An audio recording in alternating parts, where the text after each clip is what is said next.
asalaamaaleykum mbokk jullit yi mbokk taalibe yi ak képp ki nga xam ne rek yow yaay safoo bernde ñu ñëwaat ak yéen ci seen émission tey nag li ñuy indiwaat musoon nañ ko fi togg mais dañ ñu ko commandé donc ñu ne xaaral ñu boole ko bokk kook yéen parce que yàggoon na biñ ko defaree mu nekk yaasa jën la ñuy togg tey borom kër gee ko commandé donc dinañ soxla pour loolu nag li siy dem moom du leen lu dul jën ku nekk jën boo am donc man léeg-léeg dinaa ko defee sax ak filet de poisson si boppam mais tey moom damaa namm jën yi nga xam ni jënu lumm la nga xam ne ak yax yeeg yëpp ci biir donc moom laa koy defaree dinañ soxla soble dinañ soxla di ngeen gis légumes yi di ngeen ne li bokk si mais man damay bëgg su ma toggee lu ma munti togg bu ma si munee incorporer légumes ma def ko si donc ki nga xam ne bëggu si def légume mun na ko bañ a def c'est pas nekkul loo xamante ni c'est obligatoire mais man maa ko choisir pour def ko ci biir daal dinañ soxla aussi citron dinaa def ngeen gis sama nokkos bi fii ak sama kii tamit mélange d'épices yi donc ma am sel parce que comme dafay neiger toujours gis ngeen ko de avril ba léegi ñu ngi neiger comme day neiger toujours donc si biir lay nar a lakkee affaire yi dinaa soxla sel donc tey ma utiliser sel bi ñu fumé bi léegi war ngeen ko miin dinaa soxla aussi ail en poudre oignon en poudre suñu mélange d'épices bi dinaa soxla aussi herbe ku nekk herbe bu la neex man tey herbe de Provence laa jël parce que neex na si yàpp comme neex na si jën aussi dinaa soxla aussi tuuti kaani dinaa soxla kaani tëmbal ak laurier ak persil bu wow bi dinaa soxla aussi citron bu wow donc mu ngi nii en poudre moom laa yore fii ku ko amul c'est pas grave yemal ci citron kese dinaa soxla aussi suñu Cajun seasoning mu nekk beneen épice bi nga xam ne day am ay paprika ak bagage yu mel noonu diw ak aussi tuuti vinaigre dinañ soxla tamit laaj bu tooy bi dinaa soxla lu bare ak aussi tuuti peut-être tuuti moutarde dinaa xool daal maa ngi xool ci biir ndax dinaa ko ci def parce que originalement dina am moutarde mais comme man damay xool tey damay xaw a jouer tuuti ak li fi ne xool bu ma ci deful moutarde bi nu muy mel ndax dina xam naa ne dina neex mais ban kii la ciy def daal ban effet la ciy def sans plus tarder duñ def rek lu dul ànd ak yéen ci waañ wi bismillah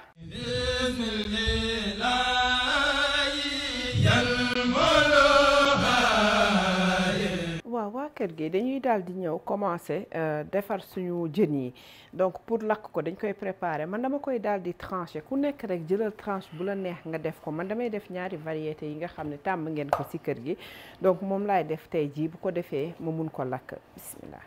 waaw voilà gis ngeen fi mu nekk ni dañuy daal di defar suñu marinade bi nga xam ne moom la ñuy def ci jën bi incha allah donc damay daal di jël vinaigre def ci selon seen goût daal bismillah jël huile aussi def ci ma daal di jël sama épices yi donc sel bi ñu fumé bi mu ngi nii moom laay def bismillah def ail en poudre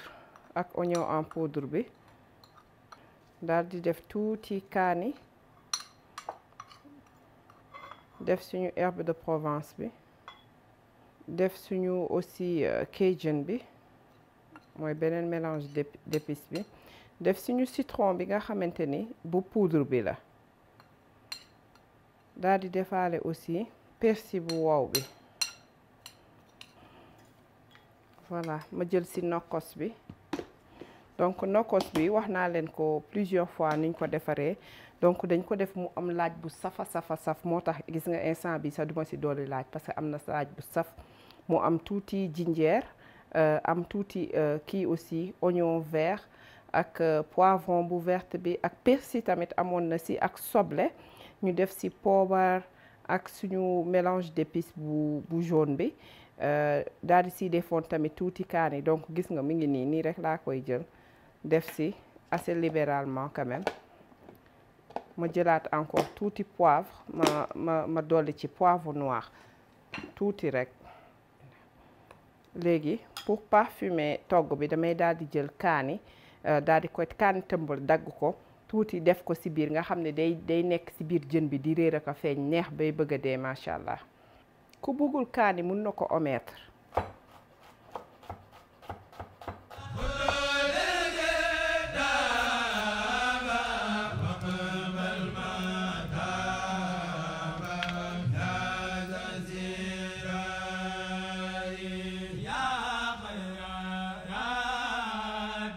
voilà gis nga nii rek la pare na dañ koy bàyyi teg ko fële à côté donc bu la neexee nga bàyyi ko mu mariner au moins 30 minutes jëm 1 heure ba 2 heures de temps jën moom aajowul surtout bu fekkee da nga si def kii dañ si def citron bi nii jarul muy yàgg yu métti yooyu sinon citron bi de wala vinaigre bi da koy gaaw a togg su fekkee da nga ko bëgg a mariner marinade bu yàgg du moins defal lépp ba mu des citron yeeg affaire yooyu donc nga def sa laaj poobar xorom ak yeneen affaire yëpp ba mu des citron ak vinaigre parce que loolu da koy commencer togg ci boppam donc mi ngi noonu ñu daal di raxasu après ñëwaat ànd ak yéen ci yeneen ingrédients yi ñuy préparer incha allah. waa gis ngeen fi mu nekk nii dañuy daal di commencer comme dama xaw a naaje léegi damay def système bu gaaw boo xamante ni pour ki nga xam ne dafa yàkkamti par exemple tey jii man su ma nee yaasa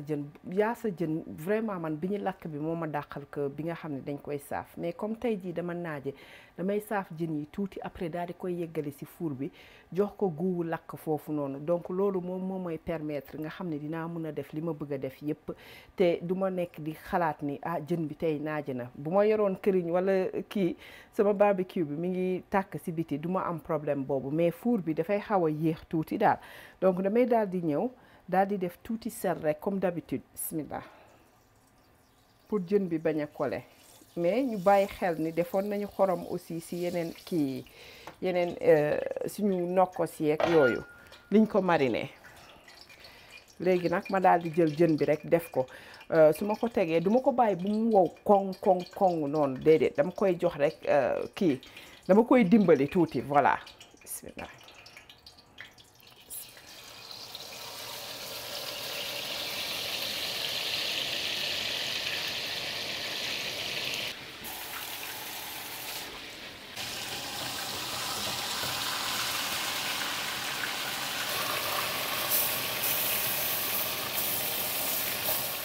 voilà gis ngeen saaf nañ suñu jën yi ba pare donc maa ngi ko tegee nii à côté ngeen koy gis nii après dinañ ci ñëw léegi parce que dama koy ñëw dugal ci four bi mais dafa am lu ma ciy def d'abord ba pare léegi fi mu nekk nii dañuy commencer rek jublu ci kii bi ci boppam ci sauce bi ci boppam donc ñëw rek sauce bu gaaw lañ koy def taf ñu pare fi incha allah donc damay jël tuuti ci nokkos bi rek bismillah tuuti. léegi diw bi voilà bëggoon naa ci wax sànq dama ko fàtte gis ngeen diw bi ngeen gis ni ci la saafee kii bi jën bi diw bu mel nii li tax mu am couleur bi mu am nii mooy dama fi defaroon kii bu ngeen di fàttaliku soble boobu doon mel ni fleur te nga xam ne dama ko defoon nga xam ne pour ay kii la pour ay hors d'œuvre rek façon yooyu noonu moom laa defoon léegi ba ma paree dama jël diw boobu ma daal di koy xent récupérer ko denc ko diw bi li muy def mooy saaf naa jën ci biir kër gi kenn xamul ni jën bi laa saaf parce que soble boobu lay xeeñ ba tey dafay def comme soble boo xam ne dañ ko sauté donc dafay parfumer kër gi dafa neex ci boppam parce que day mel ni comme ngay sauté soble ba ni jën bi jeexee yëpp loolu la def ak li ma def nii yëpp donc diw bi ci boppam moo am goût loolu ma bëggoon ko sànni pour nit ñi xam ni des fois dafa am yenn togg yoo xam ni moment yi nga koy jël di recycler waa diw bi nga ko saafee woon comme lu mel ni boo saafee pomme de terre wala yu mel ni ki noonu. voilà gis nga fi mu nekk nii maa ngi def sama herbe desitu herbe de Provence bu ñu defaroon bi ak laurier bi def naa ko ci ak tuuti kaani kaani bu sew bi maa ngi jël tuuti kaani tëmbal ñëw def ko ci biir bu ko defee ma daal di ñëw nag def samay légumes yi laay xaar mu xaw a ñor tuuti rek ma daal di mun a def soble beeg yeneen bagages yi ci des.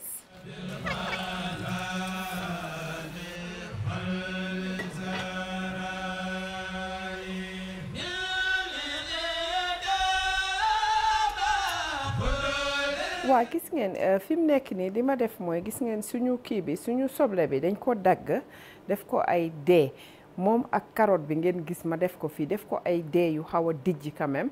parce que yëpp laay sóorandoom defandoo ci sauce bi moo tax gis nga soble bi tam ma def ko mu xaw a dijji tuuti nga xam ni le temps carotte bi di ñor moom du seey parce que man bugguma yaasa boo xam ni soble bi dafa ñor bay waaj a seey noonu wala bay seey ci boppam donc mu ngi nii léegi dama ko jël daal di koy def fii nga xam ne tey ak yooyu duma ci fekk léegi ma daal di jël tuuti diw bi ma leen waxoon sànq bi ma doon saafeek yooyu moom laay jël encore tuuti rek bismillah def si parce que bu leen fàtte looloo tax defuma woon diw bu bari si togg bi voilà léegi ma am fii tuuti kaani tëmbal boo xam ni dama ko fejet tuuti laa siy jël parce que xaw ma bu leen fàtte rosi woon nañu yenn tuuti rek laa siy def pour au cas où mu saf ma jël tuuti si sama nokkos bi encore bismillah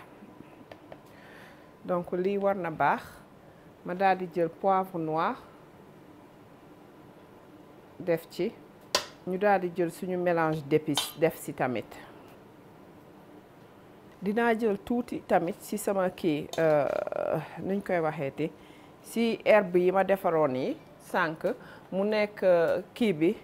persil bu wow bi tuuti laaj beeg poobar beeg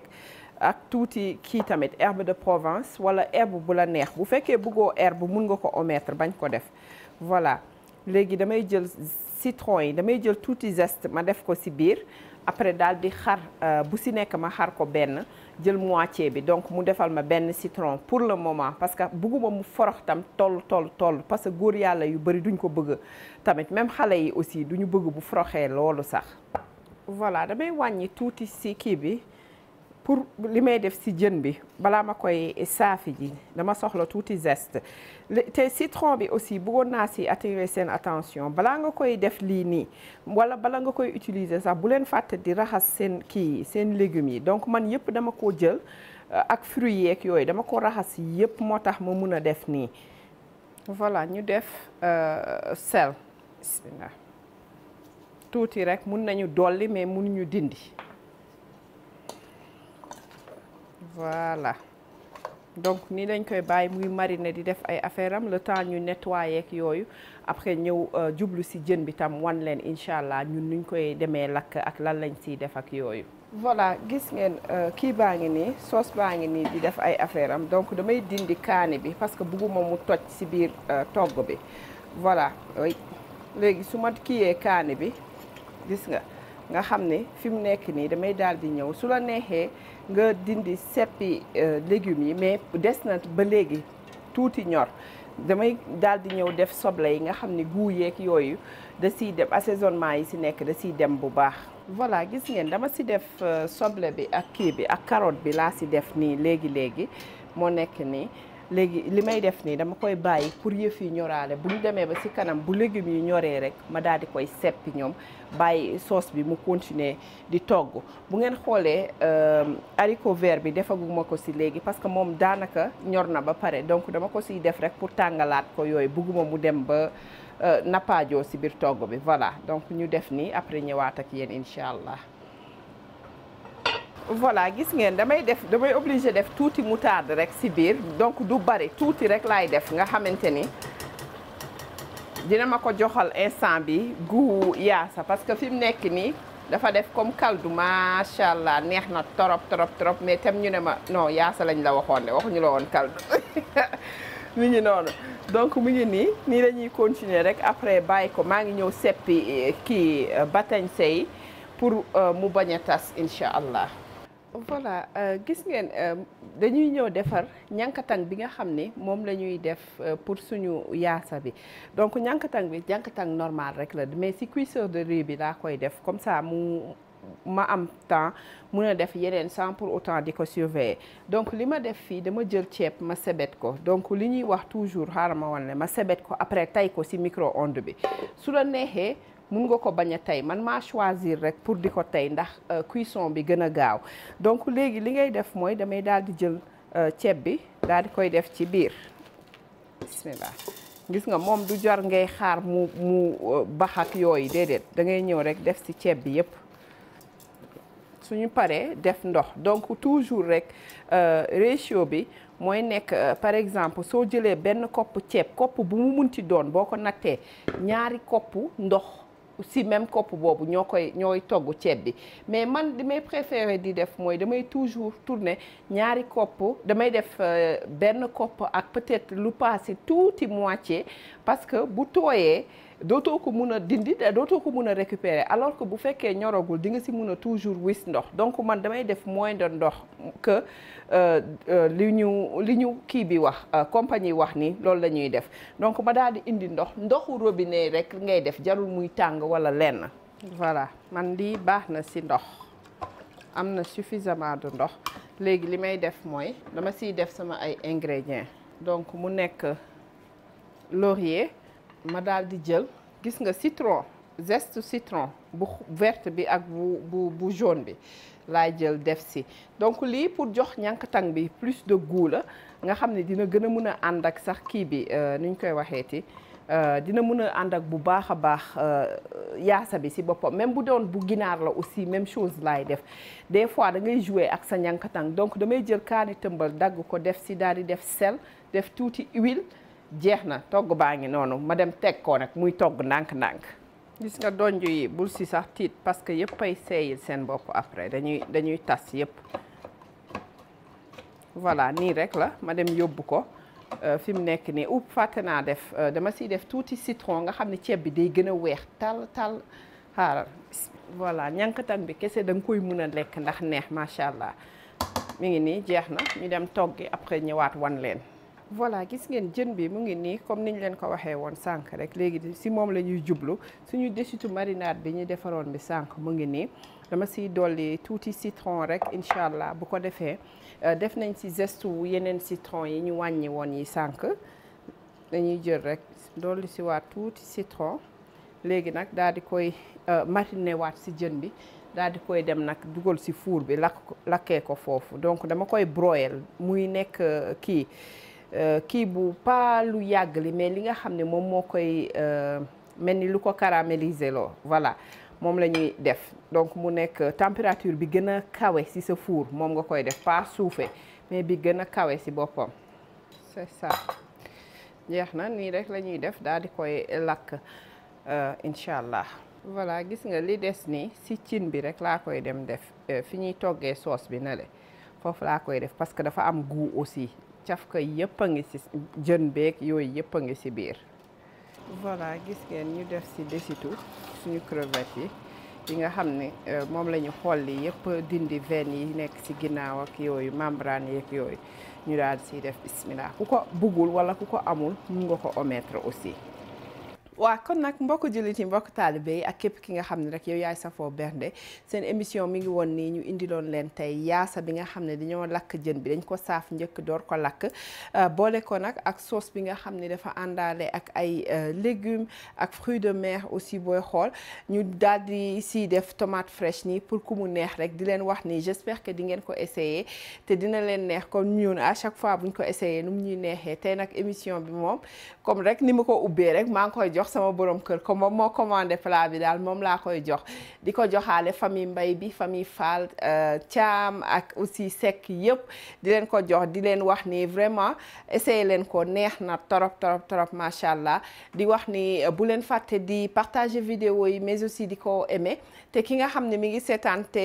kiiwul abonné wul bu mu fàtte abonné te bu abonné bu mu fàtte aussi appuyer cloche bi comme ça mu koy notifier à chaque fois ñu dugal leen di leen wax bu ñu fàtte di joxante espace di raxas loxo yi di raxas légumes yeeg lépp di leen jox dig daje ba beneen yoon ak beneen xeetu recette di leen wax asalaamaaleykum wa rahmatullah